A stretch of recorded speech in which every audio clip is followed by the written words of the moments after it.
তৃতীয় প্রশ্ন। আসসালামু আলাইকুম রহমতুল্লাহ বরকাত। আমার প্রশ্ন হলো যে মেয়েরা কি পা খোলা রাখতে পারবে?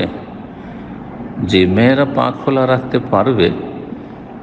জি, চেহারার মতো পায়ে ফেতনা নেই, কাজের জন্য পা খোলা রাখার প্রয়োজন থাকতে পারে, অথবা হাত কবজি পর্যন্ত খোলা রাখার প্রয়োজন থাকতে পারে।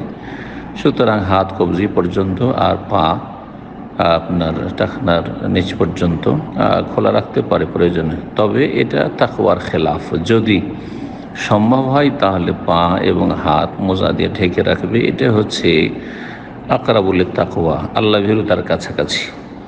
বিনা প্রয়োজনে পাও খুলবে না আর হাতও খুলবে না বেগানা পুরুষদের সামনে। আর এমনিতে অসুবিধা নেই, এমনিতে খোলা রাখলে কোনো অসুবিধা নেই নিজের বাড়িতে। এইরকমই সলাৎ অবস্থায়, এর আগে বলেছি, যদি সলাৎ সম্পর্কে জিজ্ঞাসা করেন যে সলাৎ অবস্থায় নামাজে কি পা খোলা রাখতে পারবে, তো নামাজে পা খোলা রাখতে পারবে। আর একদল বলছেন না, পা ঢাকতেই হবে, পায়ের তলা, কিন্তু পা ঢাকতেই হবে একবারে। এর কোনো অকাট্য দলিল নেই। যে দলিলটি তারা পেশ করছেন সেই দলিলটি জয়ীফ।